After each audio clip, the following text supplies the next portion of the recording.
Bonsoir à vous tous. Il est partout, sur toutes les couvertures des magazines, sur tous les plateaux de télévision, mais surtout sur les yachts de tous ses grands amis, les patrons des médias français. C'est vrai que Nicolas Sarkozy est un véritable animal politique et médiatique, et il l'a prouvé lors de son élection à la présidentielle française. Seulement voilà, Sarkozy président n'a pas réfréné ses appétits médiatiques, au contraire, il en use et il en abuse. Et c'est vrai qu'il ne fait pas bon être journaliste par les temps qui courent dans les rédactions françaises. Mise à pied, sanctions, autocensure, le climat que fait régner l'omniprésident dans les rédactions vaut à la France un triste record européen, le pays où les interventions policières et judiciaires contre les journalistes ont été les plus nombreuses. Alors Sarah Perrig et Alexandre Beauchâtet, pourtant présents, ont embarqué dans la caravane médiatique de Nicolas Sarkozy et vous le verrez, ils ont pu vérifier les craintes de nos confrères français. Regardez.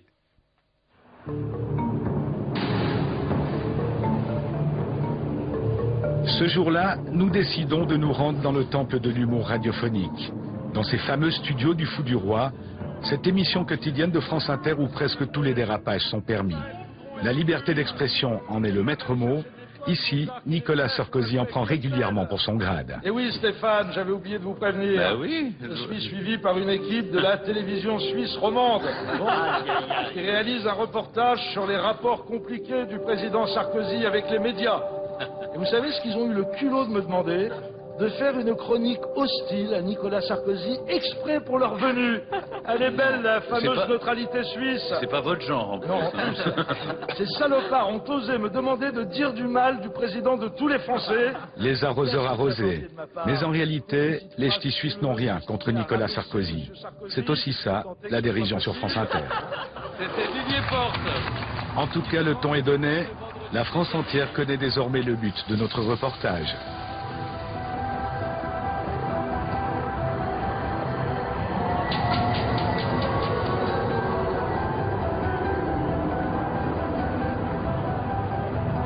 Nous souhaitons participer, comme tous les autres journalistes français, au voyage officiel de Nicolas Sarkozy à Aix-en-Provence. Première surprise pour nous, le service de presse de l'Élysée multiplie les contraintes administratives. Les conseillers en communication du président ne voient pas notre présence d'un très bon œil. Moi, je pourrais éventuellement me faire accréditer pour pouvoir suivre la délégation. Suivre la délégation, c'est pas la délégation, c'est des journalistes. Finalement, après plusieurs téléphones, échanges d'emails ou de SMS, les conseillers de l'Élysée nous autorisent à participer au voyage officiel en province. Nicolas Sarkozy doit y rencontrer des responsables d'université, direction le Sud, en compagnie d'une centaine de confrères. Vous suivez tous ces voyages officiels, je dis vous les médias. Alors nous on suit tous ces déplacements. C'est vrai que même aujourd'hui par exemple, où on part quand même de la chaîne à 6h moins le quart du matin, pour un petit déplacement de 2 heures sur place, puisqu'il ne va rester que 2 heures sur place. Mais il faut y être, pourquoi? Parce qu'il y a toujours une actualité autour de lui. C'est vrai que c'est quelqu'un qui peut toujours s'exprimer, qui peut toujours faire une annonce, donc on se sent quand même obligé de le suivre régulièrement. Tu vois? Journaliste politique à France 3, Patrice Machuret talonne Nicolas Sarkozy depuis 4 ans.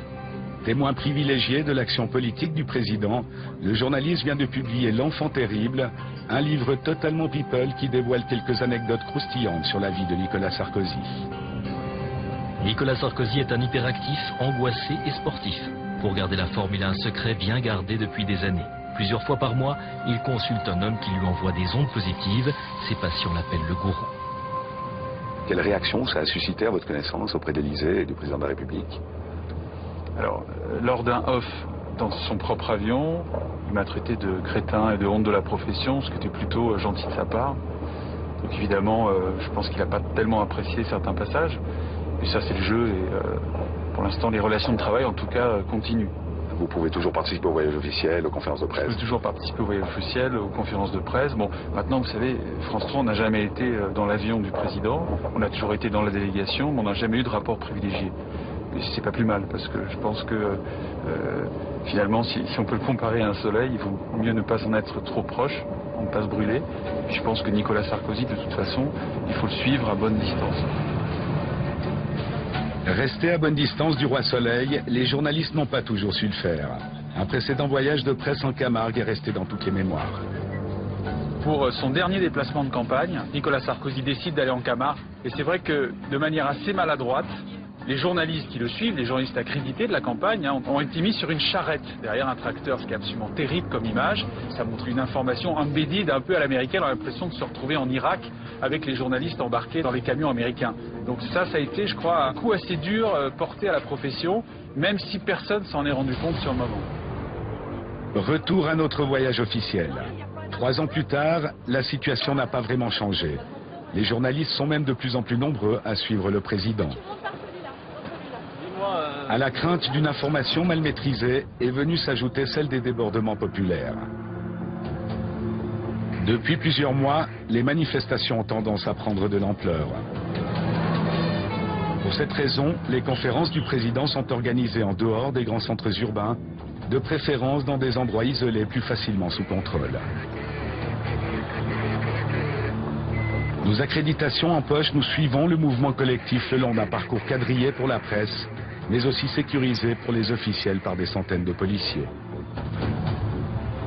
La dernière fois que j'avais fait un voyage présidentiel, c'était Jacques Chirac à l'ONU en 2001, après le 11 septembre. Donc, vous voyez, dans un climat sécuritaire un peu chargé, mais c'était 10 fois plus cool et light qu'aujourd'hui. Parce que c'est de la paranoïa. Moi, du point de vue du journaliste, il y a quand même un problème, c'est qu'il y a un encadrement de fait de celui qui livre l'information. Puisque vous êtes là aujourd'hui comme moi, journaliste, nous sommes incapables de faire autre chose que de suivre le parcours qui nous est indiqué. Clairement, c'est une volonté de sa part de gérer sa communication avec des angles qui sont donnés à sa communication dans tel ou tel sens, en fonction de l'époque, en fonction de ses résultats dans les sondages. Voilà quoi. Et pour nous, c'est une vraie difficulté. Nicolas Sarkozy n'est pas encore sur place. Commence alors pour nous une véritable partie de cache-cache pour essayer d'approcher le président. Nous utiliserons même une petite caméra amateur pour doubler nos chances en nous postant dans 2 lieux différents. À la dernière minute, le convoi emprunte une petite route dans la pinède voisine. Dès son arrivée, Nicolas Sarkozy pénètre rapidement dans la salle de conférence par la petite porte. Disponible. Il ne s'agit pas de vous nationaliser, comprenez bien. Ce jour-là, plusieurs centaines de personnes triées sur le volet viennent écouter la bonne parole sur le thème du développement et de la recherche.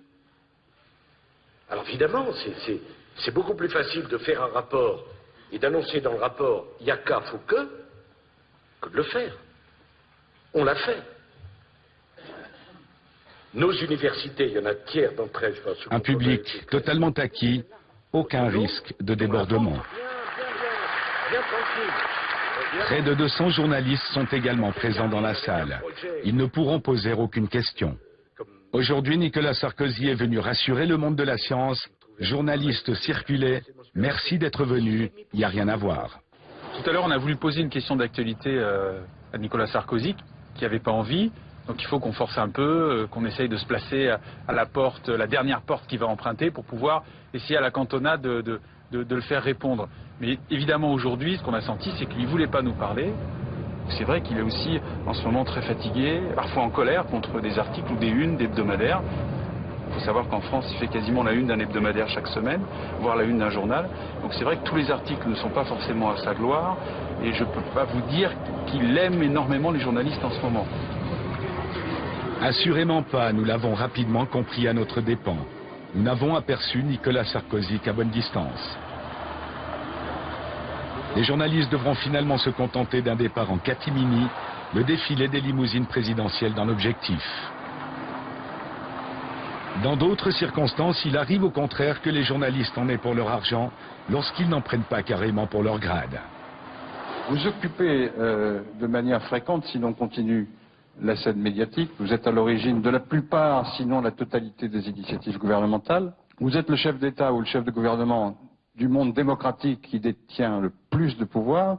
Et au fond, est-ce que vous n'avez pas instauré une forme de pouvoir personnel, pour ne pas dire une monarchie électives. Voici une question modérée qui montre que M. Geoffrin de Libération est en pleine forme. Bon, il a le droit d'avoir son avis sur la monarchie élective. Enfin, monarchie, ça veut dire héréditaire. Vous croyez que je suis donc le fils illégitime de Jacques Chirac qui m'a mis sur un trône? Monsieur Geoffrin, un homme cultivé comme vous, dire une aussi grosse bêtise.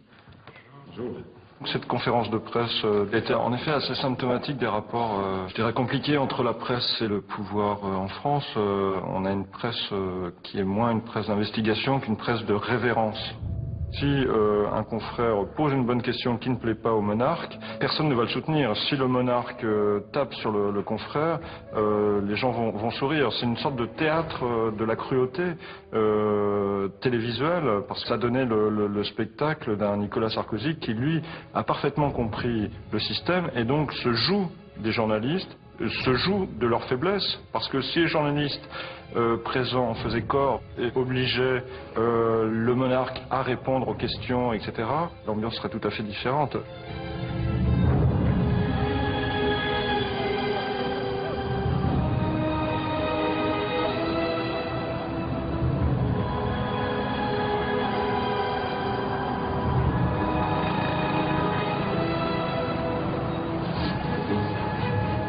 Selon le baromètre de l'Institut national de l'audiovisuel français, Nicolas Sarkozy bat tous les records d'antenne.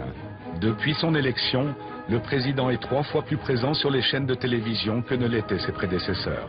Le président Sarkozy, à la différence de Mitterrand et de Chirac, qui étaient des hommes qui avaient été élevés dans le verbe, dans les livres, mais pas du tout dans la télévision. Les deux, Mitterrand et Chirac, ont eu du mal à apprivoiser l'outil télévision. Lui, Sarkozy, il est tombé dedans, c'est-à-dire il a moins lu dans sa jeunesse ou dans son enfance que passer du temps à regarder les séries télévisées, à regarder les journaux télévisés. Et donc pour lui, l'accession au pouvoir, c'est l'accession à l'écran. C'est pour ça qu'il a aussi une admiration sans borne ou une attirance sans borne pour les stars, parce que lui-même rêvait d'être une star, et sa façon à lui d'être une star, c'était pas de faire du cinéma ou de la chanson, c'était de faire de la politique, et il est arrivé pour ce biais. Et souvent, il lui arrive de dire à des comédiens ou à des acteurs, on fait le même métier.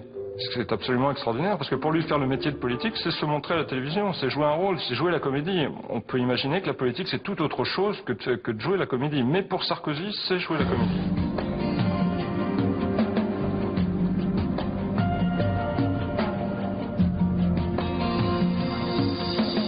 Une comédie médiatique savamment orchestrée par Nicolas Sarkozy jusqu'au jour où il ne maîtrise plus l'information. Le départ de Cécilia Sarkozy était connu du tout Paris, mais au nom de la protection de la personnalité, aucun média français n'osera briser la loi du silence. C'est finalement Le Matin qui ouvrira les feux. En aucun moment j'ai pensé qu'on serait les seuls. C'est juste le lendemain que je me suis rendu compte qu'on était le seul journal du monde qui parlait du départ de Cécilia. Alors j'ai pris peur, je me suis dit, oulala, est-ce qu'il nous a vendu une fausse information? Je lui ai tout de suite téléphoné et puis je lui ai dit, oui, mais pourquoi les autres journaux n'en parlent pas, les télévisions, les radios, personne n'en parle? Il dit, mais tout le monde le sait, mais ils n'osent pas. Ils ont une peur bleue parce que c'est le futur président. On a appris par le Nouvel Observateur que Sarkozy et ses services de police ont quand même essayé à trouver qui était ce correspondant. Et ils ont eu une théorie du complot. Ils ont dit c'est M. De Villepin, le Premier ministre de l'époque, qui nous aurait utilisé, qui aurait planté cette information en Suisse. Et ils ont inventé un très joli mot. Ils ont dit que c'était du blanchiment d'informations, c'est-à-dire on donne l'information à un journal suisse et tous les médias français pourront innocemment citer ce média suisse. La réplique présidentielle est immédiate. Les avocats de Nicolas Sarkozy déposent plainte à Thonon-les-Bains. Le journal sera condamné sur quelques points de détail, mais blanchi sur l'essentiel. Il avait bâti son ascension politique considérablement sur les rapports fusionnels, personnels, mais aussi professionnels qu'il entretenait avec son épouse de l'époque, Cécilia Sarkozy, qu'il qualifiait de sa conseillère la plus proche et dont il précisait bien qu'elle entrerait avec lui à l'Élysée ou que son destin ne se réaliserait pas.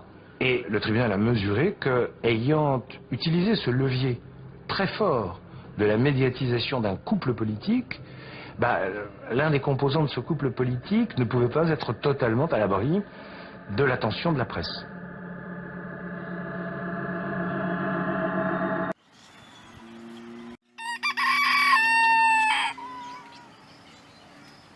Trois ans après ce verdict, le correspondant du Matin travaille toujours sous pseudonyme.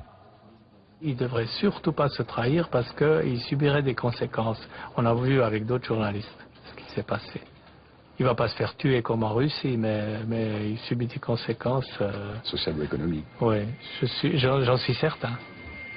Quelques semaines plus tard, Paris Match n'hésite pas à franchir une nouvelle étape. Le magazine publie à la une les premières photos de Cécilia Sarkozy en compagnie de Richard Attias, son nouveau compagnon. Match est le magazine de l'image, de la photo, et des photos nous arrivaient. Cécilia et son ami ne se cachant pas, ils allaient se promener sur la Croisette, à Cannes, sur la Côte d'Azur, ils louaient une décapotable, et à Paris, les belles soirées d'été du mois de juillet et du mois d'août, ils allaient dans des restaurants très connus, et ils se mettaient plutôt en terrasse. Voilà. Et à un moment, la question se posait, quand allons-nous décider de publier? Et on a pris cette décision donc à la fin août parce que ces photos, toute une série de photos avaient été achetées par le Times de Londres pour son édition du dimanche, le Sunday Times. Et quand nous l'avons appris, il nous a semblé que Match ne pouvait pas être à la traîne. Donc voilà.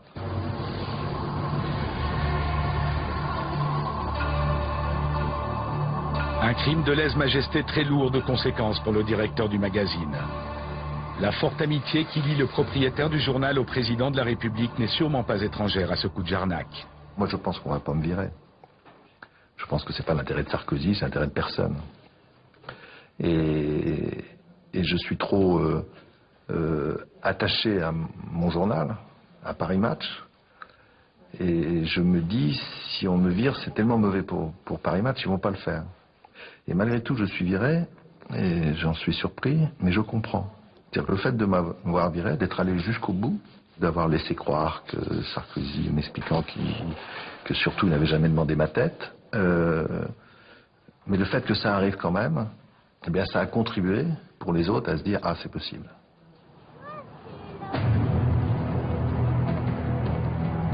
2 ans après son licenciement, Alain Genesta revient dans un livre sur les circonstances de sa brutale expulsion. J'ai pu ressentir en parlant très brièvement au téléphone avec Nicolas Sarkozy la violence qui, s'abattant sur moi, s'était abattue sur Arnaud Lagardère. Et j'ai compris. La pression avait été trop forte. La question finale que je me pose moi-même, et si c'était à refaire, il ne reste plus que quelques lignes, on est à la fin du livre, la fanfaronnade, ça aurait été de dire bien sûr, je l'aurais refait. Bon. Je préfère dire non, pour plusieurs raisons. La première, c'est on a parlé de violence dans cette interview, c'est très violent, et la violence, quand elle est exercée contre vous, ça fait mal. On n'a pas envie de se faire du mal. La seconde, c'est que c'est pas le Watergate, je vous explique dans le livre. Cette information, cette couverture de match, moi, j'en ai rien à faire de cela. Je l'ai fait parce que j'étais directeur de match et qu'il fallait le faire comme directeur de match, mais c'est pas l'information que je préfère. Publier une photo de Cécilia Sarkozy et de son ami, ça m'intéresse pas.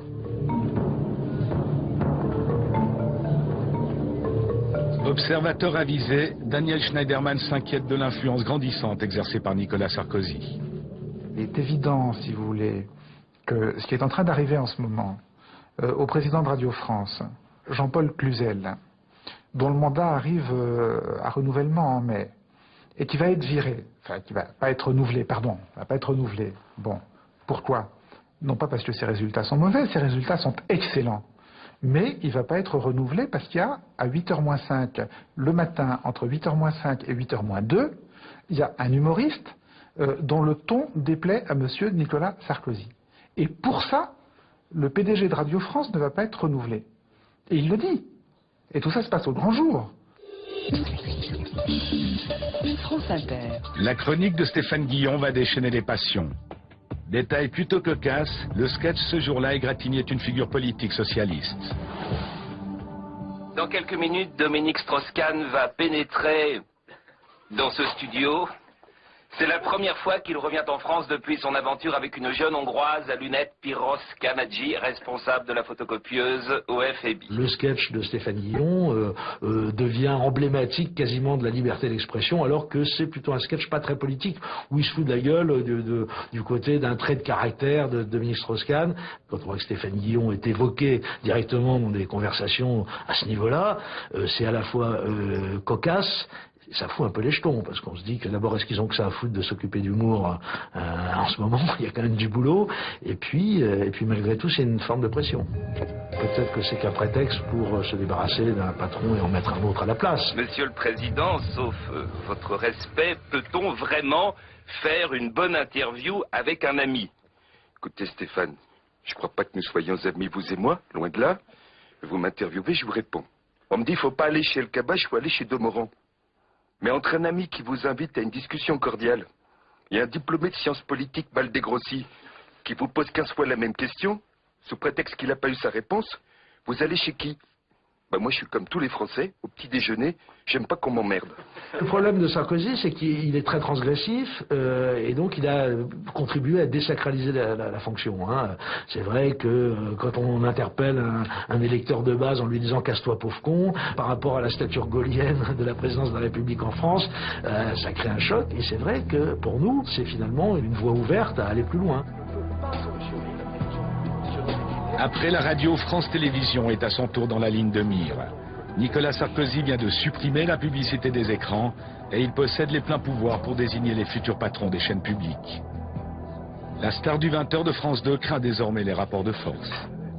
Je pense que le pari de Nicolas Sarkozy de décider de nommer dorénavant les présidents de l'audiovisuel public Radio France, France Télé directement, même si c'est encadré par le Parlement, le CSA, etc. Je pense que c'est un pari compliqué. Je ne dis pas qu'il veut en lui-même contrôler, qu'il a pour objectif de contrôler l'information, mais je dis que de fait, ce changement de statut aboutit forcément à mettre quelqu'un qui est redevable de quelque chose au pouvoir exécutif. C'était le système qui était pratiqué avant. Et donc avec ce risque de l'autocensure.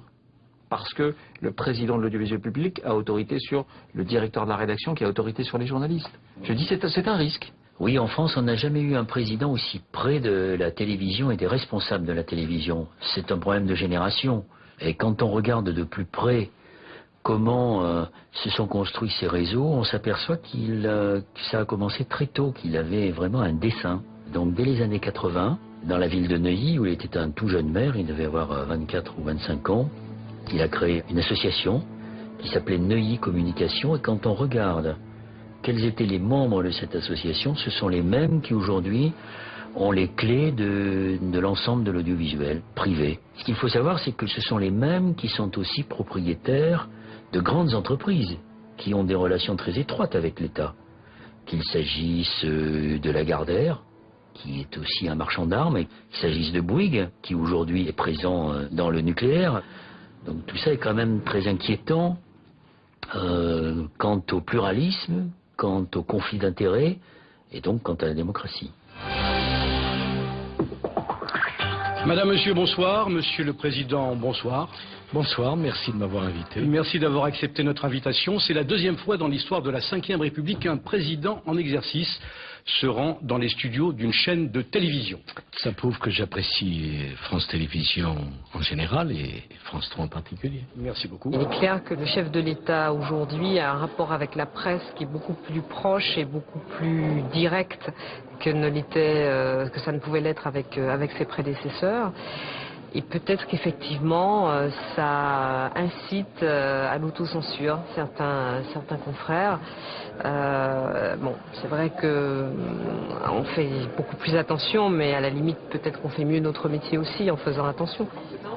Lors de cette édition spéciale, Audrey Poulevard n'hésitera pas à insister sur une question à laquelle Nicolas Sarkozy ne voulait visiblement pas répondre. Je voudrais savoir combien de contrôles d'identité, combien d'arrestations, à combien d'arrestations il faut procéder pour pouvoir expulser 25 000 personnes par an. Pour arriver à ce chiffre. Est-ce que vous n'arrêtez pas 25 000 personnes que vous reconduisez? J'imagine que le nombre de personnes arrêtées ou contrôlées... présenter les choses. C'est une question. C'est une question. C'est une question, quand même. Et par des questions, on peut présenter les choses. Vous me dites combien d'arrestations? Enfin, écoutez, madame. C'est une question qu'on se pose. Oui, mais moi, vous me dites, vous partez des arrestations. Je ne comprends pas. Enfin, combien de contrôles d'identité, combien de personnes arrêtées pour obtenir 25 000 Mais il ne expulsions? s'agit pas d'obtenir. Quand on n'a pas de papier, madame, on n'a pas vocation à rester dans notre pays. Même quand on a un emploi, même quand on a des enfants scolarisés ou qu'on a des situations sanitaires Je comprends que ce sujet vous touche, il me touche beaucoup aussi, figurez-vous. En tant qu'être humain, oui. Peut-être plus que vous, puisque moi j'ai eu à le gérer. Vous le voyez en tant qu'être humain, je le suis également un être humain. Hein? J'ai un cœur, peut-être pas forcément le même que le vôtre, en tout cas il est à la même place, à gauche. Ça aurait pu déraper. Et moi j'étais dans une position où j'aurais pu en profiter pour prendre l'avantage à ce moment-là. J'ai préféré faire l'inverse, c'est-à-dire lui tendre une perche en lui disant oui, en tant qu'être humain, vous sous-entendez en tant qu'être humain et non évidemment en tant que femme noire, parce que voilà, moi j'estime que mon métier c'est pas de mettre en difficulté ou de prendre l'avantage sur un invité, c'est de le pousser dans ses retranchements pour qu'il donne le meilleur de lui-même. Le moins bon de lui-même, c'est au contraire dans les minutes qui ont précédé l'émission que Nicolas Sarkozy en fait une réelle démonstration. Le président avait été accueilli par 200 employés ulcérés par ses réformes sur l'audiovisuel. Le chef de l'État n'a pas du tout apprécié les casse-toi pauvre con ou encore plus belle la vie sans Sarkozy lancés par les manifestants. Très remonté et contrarié, il s'est lâché pendant les préparatifs et les réglages sur le plateau de France 3. Enfin, quand on est invité, on a le droit que les gens vous disent bonjour quand même. Ou alors on n'est pas dans le service public. Comme c'est la règle dans toutes les chaînes de télévision, ces images n'auraient jamais dû être portées à la connaissance du public. Cette fois-ci, c'en est trop, le président voit rouge. Pour la première fois en France, après la diffusion de cette séquence sur le web, France 3 est obligé de porter plainte contre 2 journalistes du site Rue 89, et même contre 2 de ses collaborateurs soupçonnés d'avoir livré les images. Vous étiez très remonté contre votre direction. Elle me trahit comme elle trahit tout son personnel à travers moi. Ça, c'est pour moi, j'ai mis 23 ans de ma vie dans France 3, j'y ai laissé mon dos en Afghanistan. Il y a d'autres méthodes, quand même. Ça fait plaisir de voir M. Claire à l'antenne. Tu es resté combien de temps au placard? 2 années, c'était la maison à côté. J'avais protesté quand on avait mis au placard. On y voit Nicolas Sarkozy dans ses rapports très décomplexés avec les journalistes, il les tutoie, il rappelle à un des journalistes qu'il a été mis au placard, il dit qu'il avait protesté contre cette mise au placard, ce qui montre qu'il intervient quand même un minimum dans le contenu des médias. Vous voulez pas poser une question d'actualité sur Carcassonne, non? Je pense que c'est révélateur, oui, d'un climat qui est quand même de plus en plus inquiétant pour les journalistes, pour le secret des sources surtout et pour la liberté de la presse en France, puisque ces dernières années, on a vu beaucoup de convocations, de perquisitions, de journalistes placés en garde à vue aussi. On a l'impression que ça s'accélère, et c'est étonnant puisque le président avait, au moment de son élection, un petit peu avant, rappelé son attachement au secret des sources. La France détient aujourd'hui le triste record en Europe du nombre de perquisitions dans les rédactions et du nombre de journalistes mis en examen ou placés en garde à vue. La France fait moins bien aujourd'hui que les nouveaux entrants dans l'Union européenne, des pays comme la Pologne, la Bulgarie, la Roumanie, où il y a encore pas longtemps, des journalistes pouvaient se faire casser la gueule au coin d'une rue parce qu'ils avaient enquêté sur une affaire sensible.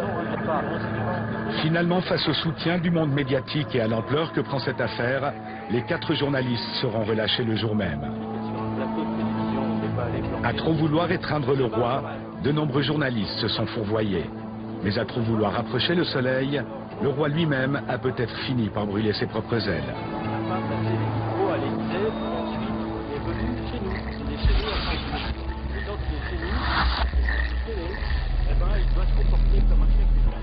Alors la liberté de la presse est-elle en danger en France? Est-ce que nos confrères peuvent encore exercer leur profession? Réponse cette semaine sur notre forum www.tempsprésent.ch. Vous y retrouverez Pierre Aski, ancien rédacteur du journal Libération et désormais rédacteur en chef du site internet Rue 89, ce même site qui a justement diffusé les images interdites de Nicolas Sarkozy sur le plateau de France 3.